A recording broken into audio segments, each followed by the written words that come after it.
सलाम पाकिस्तान 24 न्यूज़ के साथ मैं हूं नीहा सलीम। मैं हूं ज़शान बशीर। यूट्यूब पर बराह रास्त देखने के लिए सब्सक्राइब कीजिए youtube.com/24 News HD। हेडलाइंस आप जान चुके, खबरों की तफसीलात की जाने पड़ते हैं। हुकूमत ने ना करते IMF को हाँ कर दी और बिजली 18 पैसे फी यूनिट महंगी कर दी गई। यही नहीं, नेपरा ने बिजली की 3 तकसीम कार कंपनीज के टैरिफ में इजाफे की तजवीज़ भी दे दी, जिसके तहत गुजरांवाला, मुल्तान और सखर के सार्फिन से 916 अरब रुपए वसूल किए जाएंगे। कराची में सर्दी की आमद के साथ ही गैस की लोड शेडिंग में भी इजाफा हो गया। शहर के मुख्तलिफ इलाकों में गैस का गायब होना मामूल बन गया। घरों में गैस आ रही है और ना सनतों को मिल रही है। आदिया नाज की रिपोर्ट इसी बारे में है। सर्दी की आमद क्या हुई, कराची के मुख्तलिफ इलाकों से गैस ही गायब हो गई। शहर के बेशतर इलाकों के घरेलू सार्फिन गैस की फराहमी से महरूम हैं। यही नहीं, इंडस्ट्री से वाबस्ता अफराद भी बुरी तरह मुतासर हैं। सार्फिन का कहना है कि सिलेंडर इस्तेमाल करना मुश्किलात का बायस बन रहा है। इतनी आमदनी नहीं होती, सिलेंडर का बोझ बर्दाश्त करें। गैस के कम प्रेशर के बायस ऑर्डर्स भी लेट होते हैं। कुछ ने तो वासी की हुकूमतों की वापसी का मुतालबा कर दिया। पूरे मुल्क में गैस का मसला हमारे घर में नहीं, पूरे मुल्क में। हमें पुराना लीडर चाहिए, नवाज शरीफ, और कुछ नहीं चाहिए। गैस बहुत बिल्कुल नहीं आ रहा है। सिलेंडर पे काम चला रहे हैं और सिलेंडर का गैस जो है बहुत महंगा पड़ रहा है। इतने कमाते नहीं जितना घर से भर के देते हैं। बहुत हालात खराब हो गए। सारिफीन का कहना है कि गैस की बार बार शिकायत के बावजूद सुई सुर्दन हुकाम के सर पर जूं तक न रहेंगी। कैमरामैन राहिल अहमद के हमरा आदिया नाज 24 न्यूज कराची। वज़ीर आला सिंध ने एक बार फिर सूबे के अवाम के हक के लिए आवाज़ बुलंद कर दी। मुराद अली शाह ने सिंध में गैस की लोड शेडिंग पर वज़ीर आज़म को खत लिख दिया। कहते हैं पाकिस्तान में 68% गैस सिंध में पैदा होती है। आइन के आर्टिकल 158 के तहत सिंध की गैस पर पहला हक सूबे के अवाम का है, इसलिए सिंध में गैस की लोड शेडिंग गैर आइनी और गैर कानूनी है। वज़ीर आला सिंध ने एक बार फिर सूबे के अवाम के लिए आवाज़ बुलंद कर दी। PTI रहनुमा फिरदौस शमीम नकवी ने भी नई मर्दमशुमारी को ज़रूरी करार दे दिया। कहते हैं मुखालिफिन कराची के मसले पर दुकान चमका रहे हैं। पीपल्स पार्टी के इस्तीफों का इंतजार है, ये इस्तीफे देंगे तो उन्हें हार पहनाएंगे। फिरदौस शमीम नकवी ने सिंध में बल्दियाती इलेक्शन कराने का भी मुतालबा कर दिया। वो कराची में प्रेस कॉन्फ्रेंस कर रहे थे। हमने बेहतरीन हल निकाला एज अ हुकूमत। हमने कहा जो सेंसस हुआ उसको मानो और अगला सेंसस जल्द से जल्द करो। Local bodies election article 140A के तहत लाजिम और मलजूम है। 31 दिसंबर आ रही है तो इस्तीफों का हमें इंतजार है। हम लोग हार लेके बैठे हुए हैं कि जिस दिन वो 31 तारीख होगी, मेरे तमाम MPs को ये है कि भाई प्लास्टिक के हार ले लेना, इसलिए कि असली फूलों के हार लोगे तो वो खराब हो जाएंगे, मुरझा जाएंगे, सही नहीं रहेंगे। ये इस्तीफे आने नहीं है, लेकिन आएंगे तो हम इनके गले में हार आएंगे। कराची के मुख्तलिफ इलाकों में सीवरेज मसाइल ने शहरियों का जीना दुश्वार कर रखा है। सीवरेज के नाकिस निज़ाम के बायस वफाक की उर्दू यूनिवर्सिटी से मुत्तसिल सड़क जगह जगह से टूट फूट का शिकार हो चुकी है। यूनिवर्सिटी आने वाले तलबा को शदीद मुश्किल का सामना रहता है। आदिया नाज की रिपोर्ट देखिए। एक तरफ वफाकी उर्दू यूनिवर्सिटी तो दूसरी जानिब है सिविल अस्पताल, लेकिन इससे मुतसिल सड़क किसी बहुत ही पसमानदा इलाके की तस्वीर कशी कर रही है। बदकिस्मती से ये बुनियादी गुजरगाह सीवरेज के पानी के बायस टूट फूट चुकी है। यूनिवर्सिटी के तलबा गुज़िश्ता 5 साल से सीवरेज के गंदे पानी को झेल रहे हैं। इसी सड़क पर एक बुक शॉप भी थी जो सड़क की बदहाली और बदबू के बायस बंद कर दी गई। तलबा का मुतालबा है कि हुकूमत इस मसले को फौरी हल करे। हम आपसे ये रिक्वेस्ट करते हैं आपके चैनल के तवसुत से कि इसको उन लोगों तक पहुंचाया जाए, इस बात को कि भाई वो लोग फौरन एक्शन ले ले और इस एरिया को कम से कम साफ करवा दे। यहाँ पे आप देख सकते हैं यहाँ पे कितना कचरा है, कितना बदबू आ रहा है। इसके सामने आप देखें तो यहाँ पे गवर्नमेंट कॉलेज, इस तरफ सिविल हॉस्पिटल है, यहाँ पे यूनिवर्सिटी है। इस गली के अगर कोने तक आप दिखा सके तो कोने में मस्जिद है, तो यहाँ पे सारे पोड्री के लोग बैठते। इस बदबू की वजह से यहाँ पे सामने एक शॉप था, वो शॉप भी बंद हो चुका है। शहर में ये कोई एक जगह नहीं जहाँ सीवरेज का मसला इतना संगीन हो। बार बार दरख्वास्तें देने के बावजूद भी इस मसले को नजरअंदाज किया जा रहा है। कैमरामैन अजमल शाह के हमरा आदिया नाज 24 न्यूज कराची। फीसों में इजाफे और पाकिस्तान मेडिकल काउंसिल की पॉलिसीज के खिलाफ कराची के तलबा फिर सड़कों पर आ गए। तलबा ने PMDC को बहाल करने के लिए गवर्नर हाउस के सामने एहतजाज किया। हाफिज नेमुल रहमान का कहना है कि नए पाकिस्तान में डिग्रियां फरोख्त की जा रही हैं। मानिया शकील की रिपोर्ट देखिए। कौम के मेमार अपने मुस्तकबिल के लिए परेशान। कराची फव्वारा चौक पर जमात इस्लामी के ज़ेर एहतमाम PMC के पॉलिसियों के खिलाफ मुतासरा तलबा ने एहतजाजी मुजाहरा किया। हाथों में बैनर्स उठाए मुजाहिरीन ने नारे लगाए। तलबा का कहना है कि फीसों में इजाफे और मेडिकल एंट्री टेस्ट में इंतजामिया की नाअहली से मुस्तकबिल पर सवालिया निशान लग गया है। PMC ने जो टेस्ट लिया है वो टेस्ट को हम नहीं मानते, वो टेस्ट अनफेयर था, पेपर से पहले पेपर आउट हो चुका था। हमें अब अपने ग्रेस मार्क्स नहीं दिए हैं तो हमें जो है अपने कम से कम असली मार्क्स तो दें, या तो रिजल्ट चेक किया जाए या तो दोबारा हमें रिकंडक्ट करा दिया जाए। अमीर जमात इस्लामी कराची हाफिज नईमुर रहमान का कहना था कि आज तालीम और डिग्रियां बराए फरोख्त है। धांधली के खिलाफ नारे लगाने वाले बच्चों के साथ धांधली कर रहे हैं। मैं सुप्रीम कोर्ट के चीफ जस्टिस से दरख्वास्त करता हूँ, वो इसी शहर कराची से ताल्लुक रखते हैं। सबसे ज्यादा इस शहर के इन नौजवान तलबा और तालिबात के साथ ज्यादती इस मामले में हुई है। आप सबूत ले लें। हाफिज नईमुर रहमान ने मजीद कहा कि मुल्क के तमाम सूबों में रहने वालों को बराबरी की बुनियाद पर हुकूक दिए जाएं। तालीमी निज़ाम बेहतर करने से मुल्क की तरक्की मुमकिन है। कैमरामैन राहील अहमद के हमरा मानिया Shakeel, 24 news, Karachi. Motorway police अवाम की खिदमत में पेश है। मुल्क भर में मोटरवेज पर रोड सेफ्टी स्टॉल्स लगाए जा रहे हैं। कराची में M9 मोटरवे पर रोड सेफ्टी स्टॉल की इफ्तिताही तकरीब में IG motorway police Kaleem Imam ने खुसूसी शिरकत की। दानिया सैयद की रिपोर्ट देखिए।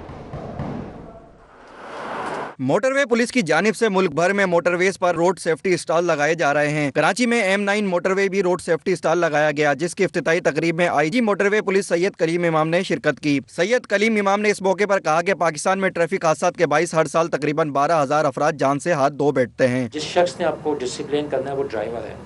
हम बार बार इसकी तरबियत करते हैं रोड सेफ्टी के हवाले से कि हमारा जो ड्राइवर है वो गाड़ी चलाते हुए सीट बेल्ट का इस्तेमाल करे। साथ वाले जो फ्रंट सीट पे जो बैठा है वो सीट बेल्ट पहने, पीछे जो गाड़ी में बैठे हैं वो सीट बेल्ट पहने। IG मोटरवे पुलिस ने बताया कि अब तक मोटरवे पुलिस के 41 जवानों ने जामे शहादत नोश कर चुके हैं। 23 साल हो गए हमें और इस 23 साल में तकरीबन हमारी 41 शहादतें हुई हैं। 41 लोग national highways and motorway police के शहीद हुए, जिसमें एक फ़ीमेल पुलिस ऑफिसर भी शामिल है। ये शहादत इस हवाले से है कि कुछ दहशतगर्दी के हवाले से जब हमने उनको इनकाउंटर किया तो हमारे लोग शहीद हुए। ये शहादत इस हवाले से कि जब क्राइम कंट्रोल करने की कोशिश की तो डाकुओं ने फायर किया और हमारे लोग उसमें शहीद हुए।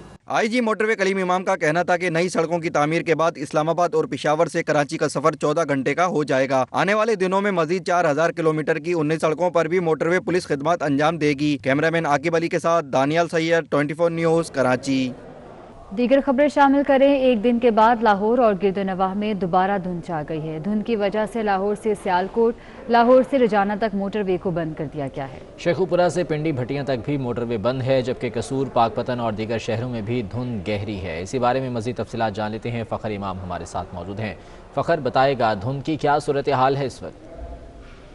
बिल्कुल, एक दफ़ा फिर शाहराहों पर और मोटरवेज़ पर धुंध का राज होना शुरू हो गया है और इस हवाले से लाहौर सियालकोट मोटरवे को मुकम्मल तौर पर बंद कर दिया गया है। M3 मोटरवे को लाहौर से रजाना तक भी जो है वो मुकम्मल तौर पर बंद कर दिया गया है और मुमकिन तौर पर जो M2 मोटरवे है बाबू साबू से जो लाहौर से मुख्तलिफ शहरों की जानिब जाती है उसको भी जो है कुछ देर तक बंद किया जा सकता है। इसके साथ साथ जो दीगर कौमी शाहराहें हैं उनको भी जो है उनके लिए भी ट्रैफिक एडवाइजरी जारी कर दी गई है। शेखुपुरा से पिंडी भटियां तक भी मोटरवे को बंद कर दिया गया है। इसके अलावा कसूर, पाकपतन और दीगर शहरों में भी जो है धुंध के बादल मंडला रहे हैं। इसके साथ साथ गाड़ियों में मुनासिब फासला रख के जो अपना सफ़र है वो महफूज बना सकते हैं। फ़खर इमाम, बहुत शुक्रिया अपडेट करने के लिए। नए साल पर इस्लामाबाद के शहरी धूप का मजा लें। महकमा मौसमियात के मुताबिक मजीद बारिश का फिलहाल कोई इम्कान नहीं। जनवरी के आगाज में धूप का राज रहेगा। तफसीलात रोजीना अली की रिपोर्ट में जानिए। आने से पहले शहर इक़्तिदार शदीद सर्दी की लपेट में आ गया। महकमा मौसमियात का कहना है कि शहर में सर्दी की मौजूदा लहर बरकरार रहेगी। बारिश का फिलहाल कोई इम्कान नहीं। मौसम सर्द और खुश्क रहेगा। मौसम के मुतल्लिक अहवाल बताते हुए डायरेक्टर महकमा मौसमियात खालिद मलिक का कहना था कि नए साल के पहले माह धूप का राज रहेगा। जनवरी में मामूल से कम बारिशें होंगी। जनवरी में इस दफ़ा बहुत ज़्यादा रेंज नहीं होंगी।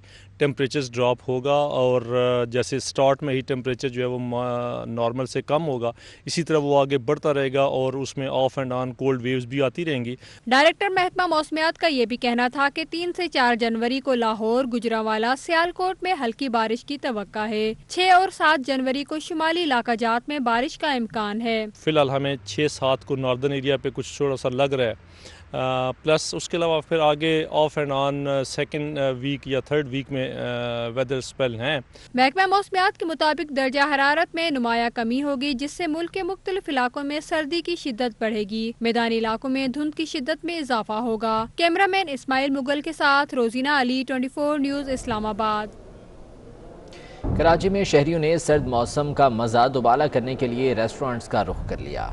लियाकताबाद के बिहारी कबाब और बिहारी टिक्का की तो बात ही अलग है। तफसीलात जानेंगे दानियाल सैयद से। दानियाल बताइएगा।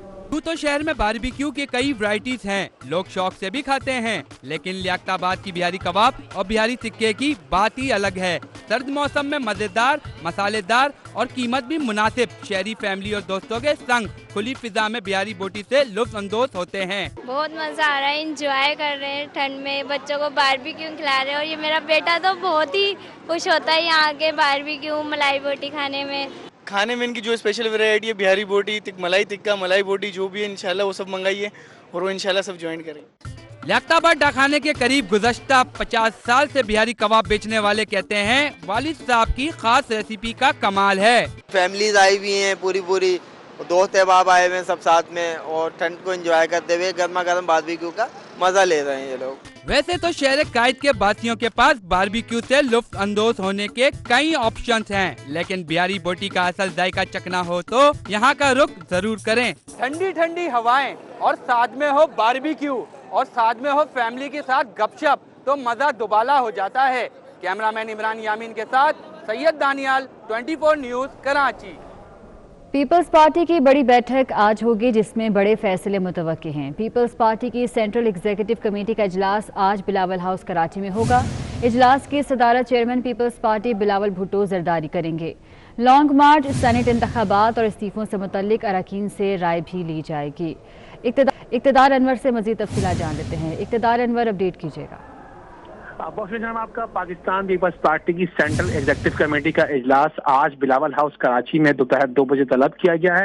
ये इजलास इसलिए भी अहमियत का हामिल है कि पीडीएम की तहरीक सेनेट इलेक्शन से पहले इस्तीफे, ज़िमनी इंतखाबात में हिस्सा और जो मुस्तकबिल की पॉलिसियां तय करनी है, उस हवाले से न सिर्फ अरकान को एतमाद भी लिया जाएगा बल्कि पाकिस्तान पीपल्स पार्टी अपनी पॉलिसी को वाज़ेह भी करेगी।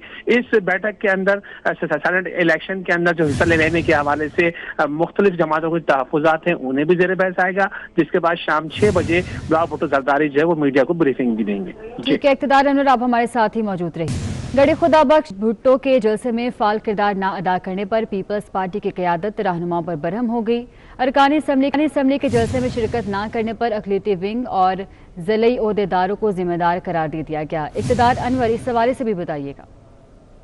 देखिए, पाकिस्तान पीपल्स पार्टी का जो गढ़ी खुदाबख्श में जलसा हुआ उसके अंदर ये बात देखने में आई कि बहुत सारे अक़लियती अरकान ऐसे थे जिन्होंने शिरकत नहीं की और बहुत सारे अरकान असम्बली ऐसे भी थे जो खुद हाजिर हुए और जलसे में शिरकत किए बगैर जो है वहाँ से वापस चले गए। तो इस बात का क़यादत ने सख्त नोटिस लिया है और अरकान को इस बात का पाबंद किया है कि आइंदा वो किसी भी जलसे में आए तो उसमें शिरकत किए बगैर वापस ना जाएं, और इस मकसद के लिए तमाम जिला सदूर से पूछताछ का जो सिलसिला है उसे भी शुरू कर दिया गया है। जी ठीक है, बहुत शुक्रिया आपका। पीटीएम में शामिल 11 में से 10 जमातें असम्बलियों से इस्तीफों, सेनेट और ज़िमनी इलेक्शन के बाइकआउट पर मुत्तफिक हो गईं। एक बड़ी जमात सेनेट और ज़िमनी इलेक्शन में हिस्सा लेने पर इसरार कर रही है। मौलाना फजलुर रहमान ने 1 जनवरी को पीडीएम का इजलास तलब कर दिया। पाकिस्तान बार कौंसिल ने जुडिशल कमीशन रूल्स 2010 में तरमीम का मुतालबा कर दिया। पाकिस्तान बार कौंसिल के एलामिया के मुताबिक आला अदलिया में जजेस की तैनाती मेरिट और शफाफियत पर होनी चाहिए। पाकिस्तान बार कौंसिल की तजवीज़ के मुताबिक जुडिशल कमीशन रूल्स में तरमीम की जाए, एग्जीक्यूटिव अथॉरिटी अदलिया की आज़ादी को सल्ब न करे और जस्टिस काजी फाजीसा और उनके अहल खाना के खिलाफ तमाम कार्रवाई फौरी ख़त्म की जाए। हुकूमत सियासी मुखालफिन को इंतकाम का निशाना बनाना बंद कर दे। मौजूदा हुकूमत अवामी मसाइल हल करने में नाकाम हो चुकी है। بارکھان میں لیویز چوکی پر سینیٹر سرفراز بگٹی کے محافظوں نے فائرنگ کر دی۔ فائرنگ کے وقت چوکی میں 3 لیویز اہلکار موجود تھے۔ نائب تحصیلدار نے لیویز دفعدار کی مدعیت میں سرفراز بگٹی اور محافظوں کے خلاف مقدمہ درج کر لیا ہے۔ رضوان سعید ہمارے ساتھ ہیں، ان سے مزید جان لیتے ہیں۔ رضوان بتائیے گا یہ کیا واقعہ ہے؟ ہاں جی، یہ بلوچستان کا علاقہ ہے بارکھان، جہاں پر لیویز کے نائب تحصیلدار نے لیویز دفعدار کی مدعیت میں جو ہے وہ سینیٹر میر سرفراز بگٹی اور ان کے محافظوں کے خلاف ایک مقدمہ درج کیا ہے، جس میں یہ موقف اختیار کیا گیا ہے کہ سینیٹر میر سرفراز بگٹی اور ان کے محافظوں کی جانب سے لیویز چیک پوسٹ پر جو ہے وہ فائرنگ کی گئی تھی، اور جس وقت یہ فائرنگ کی گئی اس میں لیویز چوکی میں لیویز اہلکار موجود تھے، جس کے بعد جو ہے وہ سینیٹر میر سرفراز بگٹی اور ان کے محافظوں کے خلاف مقدمہ درج کر لیا گیا ہے۔ تاہم دوسری جانب میر سرفراز بگٹی جو ہیں وہ اس واقعے سے مکمل طور پر لاتعلقی کا اظہار کر رہے ہیں۔ ان کا یہی کہنا ہے کہ اس قسم کا کوئی واقعہ پیش نہیں ہے، اور جس علاقے میں فائرنگ کا جو الزام عائد کیا جا رہا ہے اس ایریا میں انہوں نے سفر نہیں کیا جب وہ اپنے علاقے بیکڑ میں موجود ہے۔ تاہم اس وقت تک میں آپ کو بتاؤں کہ صورتحال یہ ہے کہ سرفراز بگٹی جو سینیٹر میر سرفراز بگٹی ہیں وہ ان کے خلاف مقدمہ درج کیا گیا ہے لیویز حکام کی جانب سے لیویز چوکی پر فائرنگ کے حوالے۔ ٹھیک ہے رضوان سعید، بہت شکریہ اپڈیٹ کرنے کے لیے۔ میئر اسلام آباد کے انتخاب میں ایک بار پھر نون لیگ نے میدان مار لیا۔ نون لیگ کے امیدوار پیر عادل شاہ گیلانی 43 ووٹ لے کر میئر منتخب ہو گئے۔ تحریک انصاف کے ملک سجاد 26 ووٹ لے سکے۔ اسی بارے میں ذیشان بھٹی کی رپورٹ دیکھیے۔ مسلم لیگ نون نے میئر اسلام آباد کے ضمنی انتخاب کا مقابلہ جیت لیا۔ لیگی امیدوار عادل شاہ شہر اقتدار کے میئر منتخب ہو گئے۔ ان کے مد مقابل پی ٹی آئی امیدوار ملک ساجد کو شکست کا سامنا کرنا پڑا۔ میئر کے انتخاب کے لیے مجموعی طور پر 3 امیدواروں کے درمیان مقابلہ تھا۔ نون لیگ کے پیر عادل شاہ اور پی ٹی آئی کے ملک ساجد محمود مد مقابل آئے، جبکہ اظہر محمود نے آزاد امیدوار کی حیثیت سے الیکشن میں حصہ لیا۔ میئر اسلام آباد کے لیے کل 73 ووٹرز میں سے 69 نے حق رائے دہی استعمال کیا۔ الیکشن میں نون لیگ کے پیر عادل شاہ گیلانی نے 43 ووٹ حاصل کیے، جبکہ تحریک انصاف کے ملک ساجد 26 ووٹ لے سکے۔ پیر عادل شاہ کا کہنا تھا کہ مختصر وقت ہے، لیکن اسلام آباد کے لیے زیادہ سے زیادہ کریں گے انشاءاللہ۔ اپنی جو شارٹ ٹائم ہے اس کے اندر انشاءاللہ میکسیمم اپنے اس اسلام آباد شہر کے لیے انشاءاللہ زیادہ سے زیادہ کام کریں گے۔ الیکشن میں آزاد امیدوار اظہر محمود کو کوئی ووٹ نہ ملا۔ اظہر محمود نے اپنا ووٹ بھی کاسٹ نہیں کیا۔ چودھری نعیم گجر بار الیکشن کے باعث یو سی چیئرمین شپ سے استعفیٰ دے چکے ہیں، جبکہ تحریک انصاف کے راجہ ذوالقرنین بیرون ملک ہونے کے باعث ووٹ ڈالے نہیں آئے۔ ذیشان بھٹی 24 نیوز اسلام آباد۔ سربراہ ایم کیو ایم بحالی کمیٹی فاروق ستار نے ایم کیو ایم پاکستان کو حکومت سے علیحدگی کا مشورہ دے دیا۔ کہتے ہیں کہ جعلی مردم شماری سے صرف مہاجروں کو نہیں بلکہ کراچی کے ہر شہری کو نقصان ہوگا۔ خالد مقبول صدیقی حکومت چھوڑیں، وہ اور مصطفیٰ کمال ان کا ساتھ دیں گے۔ وہ کراچی میں پریس کانفرنس کر رہے تھے۔ 13 میں کہا گیا کہ 2 کروڑ 20 لاکھ سے کراچی کی آبادی کم نہیں ہے، اور 2017 میں جو نتائج آئے، جو اعلان ہوا، تو کہا گیا کہ آبادی 1 کروڑ 60 لاکھ۔ واضح ہو گیا کہ کراچی کی آبادی کو کم از کم آدھا کر دیا گیا۔ اس کا نقصان صرف انڈیا سے آنے والے، ہجرت کر کے آنے والے مہاجروں کا نہیں، اردو میمنی گجراتی کاٹیا واڑی میواتی مارواڑی ہریانوی پوروی بولنے والوں کا نہیں، یہ منسل شہریان کراچی کا مسئلہ ہے۔ خالد مقبول صدیقی بھائی حکومت سے باہر آئیں، اور باہر آ جائیں اس سے پہلے کہ عوام کا صبر کا پیمانہ لبریز ہو جائے۔ باہر آ جائیں خالد بھائی، میں آپ کے ساتھ ہوں۔ ٹی ایس پی اور مصطفیٰ کمال بھی اس ایشو پہ آپ کا ساتھ دے گا نا۔ مصطفیٰ کمال نے بھی تو پریس کانفرنس اس ایشو پر۔ پاکستان مورگیج ری فائنانس کمپنی اور نجی بینک کے درمیان قرض گارنٹی کے معاہدے پر دستخط ہو گئے۔ ڈپٹی گورنر اسٹیٹ بینک جمیل احمد کہتے ہیں کہ نیا پاکستان ہاؤسنگ اسکیم کی کامیابی کے لیے بینکوں کو اہداف دیے ہیں، جو ہدف پورا نہیں کرے گا اس کو جرمانہ ہوگا۔ کی ہاؤسنگ اسکیم کے لیے قرض گارنٹی کے لیے معاہدے پر دستخط ہو گئے۔ پاکستان مورگیج ری فائنانس کمپنی اور نجی بینک کے درمیان معاہدے پر دستخط کرنے کی تقریب کراچی میں منعقد ہوئی۔ اس موقع پر ڈپٹی گورنر اسٹیٹ بینک جمیل احمد کا کہنا تھا کہ پاکستان میں ہاؤسنگ سیکٹر میں فنانسنگ ہمیشہ سے مسئلہ رہا۔ اس کا پرپز ہی یہی ہے کہ جو بینکس کا ڈیفالٹ ریٹ چونکہ کچھ ہاؤسنگ کے کیس میں زیادہ ہوتا ہے، تو اس کنسرن کو ایڈریس کرنے کے لیے ये 40% तक जो है फर्स्ट क्लास शेयरिंग फैसिलिटी जो है ऑफर की गई है। Deputy governor state bank Jameel Ahmed का कहना था कि स्टेट बैंक ने सस्ते घरों के लिए बैंकों को कर्ज की फराहमी के अहदाफ दिए हैं। जो बैंक सस्ते घरों की स्कीम के अहदाफ पूरे नहीं करेगी, इनको जुर्माने का सामना होगा। अगर बैंक टारगेट अचीव नहीं करता तो उसके लिए हमने एक स्ट्रक्चर भी उनके लिए दिया है। अगर वो अचीव करेंगे और अगर वो नहीं करते तो उनको पेनलाइज भी करेंगे, जिसमें कि उनके कैश रिजर्व रिक्वायरमेंट के उनको बेनिफिट दिया जाएगा और अगर वो नहीं करते तो उस पर उनको पेनलाइज किया जाएगा। पाकिस्तान मॉर्गेज रीफाइनेंस कंपनी के मुताबिक मुआहदे का मकसद बैंकिंग सेक्टर में तवील मुद्दती फंडिंग में रुकावटों को दूर करने और मुनासिब कर्ज को यकीनी बनाना है। मुआहदे से कम आमदनी वाले तबके को सस्ती मॉर्गेज सहूलियात मिल सकेंगी। कैमरामैन इमरान यामीन के साथ अशरफ खान, 24 न्यूज़, कराची। वज़ीर-ए-आज़म ने तो कह दिया कि उनको हुकूमती मामलात की समझ नहीं आई, लेकिन उनकी नासमझी अवाम पर काफ़ी भारी पड़ी। सिर्फ चीनी की कीमत में बिला जवाज इजाफे के जरिए अवाम की जेबों पर 2 साल में 179 अरब रुपए का डाका डाला गया। साल 2020 में 98 अरब रुपए और साल 2019 में 81 अरब रुपए शुगर माफिया ले उड़ा। अपडेट करेंगे आपको। बारखान में लेविस चौकी पर सेनेटर सरफराज बुगटी के मुहाफिजों ने फायरिंग की। फायरिंग के वक्त चौकी में 3 लेविस एहलकार मौजूद थे। नायब तहसीलदार ने लेविस दफादार की मुद्दत में सरफराज बुगटी और मुहाफिजों के खिलाफ मुकदमा दर्ज कर लिया है। इसी बारे में बात करेंगे, हमारे साथ मौजूद हैं सेनेटर सरफराज बुगटी साहब। बुगटी साहब, बहुत शुक्रिया आपके वक्त का। कहा यह जा रहा है कि आपके मुहाफिज थे जिन्होंने फायरिंग की थी चौकी पर और उसके बाद मुकदमा भी दर्ज कर लिया गया है, क्या कहेंगे आप इस हवाले से? देखिए जी, सबसे पहले तो आपका शुक्रिया कि आप पहला चैनल है कि जो पूरे पाकिस्तान के चैनल जो है वो खामखा किसी शरीफ आदमी की पगड़ी उछाल रहे हैं, और आपने मुझे ये मौका दिया कि मैं अपनी पोजीशन वाज़े कर सकूं। देखें, ये सब एक झूठ पर मबनी FIR है, एक सियासी बुनियादों पर कटी FIR है। ना मैंने इस इलाके में ट्रेवल किया है, ना मैं इस चौकी पे गया हूँ, और मेरे पास इस चीज़ के बड़े वाज़े सबूत मौजूद हैं कि आज पूरा दिन मैं अपने इलाके में रहा। जहाँ कल हरनाई में एक इंसिडेंट हुआ था, वहाँ मेरा एक कौम का बच्चा शहीद हुआ, मैं उसके जनाजे में था और पूरा दिन मैं वहीं पर रहा। मैंने ट्रेवल ही नहीं किया तो फिर मैं चौकी पे गया कैसे? तो ये सब मैं समझता हूँ कि किसी के सियासी इमा पे करवाया जा रहा है, और दिस इज वेरी अनफॉर्चुनेट। एक पार्लियामेंटेरियन पे इस तरह का इल्जाम लगाकर उस शरीफ आदमी की पगड़ी उछाली जाए, उसकी कैरेक्टर असैसिनेशन की जाए। मैं न सिर्फ DC बारखान पे हक के इज्जत का दावा करूंगा, बल्कि मैं प्रिविलेज मोशन भी सेनेट ऑफ पाकिस्तान में मूव करूंगा इस घिनौनी हरकत पर। बुगटी साहब, आपने कहा कि आपने उस इलाके में ट्रैवल नहीं किया, लेकिन क्या आपके मुहाफिज जो हैं या जो आपकी सिक्योरिटी पर लोग तैनात हैं, क्या उनकी जानिब से कोई इस किस्म का वाकया तो नहीं हुआ? देखिए, जब मेरा मुहाफिज मेरे साथ ही होगा ना, इस तरह का कोई इंसिडेंट रिकॉर्ड पे ही नहीं है। मैं कह रहा हूँ कि लेवीज फोर्स को मैंने कमांड किया है। मैं 5 साल मिनिस्टर रहा हूँ, प्रोविंशियल होम मिनिस्टर रहा हूँ, और मैंने अपने बच्चों की लाशें उठाई है लेवीज वालों की। मैं कैसे सोच सकता हूँ कि मैं किसी लेवीज वाले पे मैं या मेरे मुहाफिज कोई फायर करेंगे? लेवीज तो मेरी मुहाफिज रही है, लेवीज तो हमारे बच्चों की मुहाफिज है। मुझे बड़ा दुख है इस नायब तहसीलदार पे और इस डिप्टी कमिश्नर पे, जिसने एक मिनिस्टर के एमा पे इस तरह की एक FIR करके और हमारी जो है वो इज्जत के साथ खेला है। He will be not spared. ठीक है, बहुत शुक्रिया आपके वक्त का। सेनेटर सरफराज बुगटी साहब हमारे साथ मौजूद थे, और इस बुलेटिन से इतना ही। आप देखते रहिए 24 न्यूज़।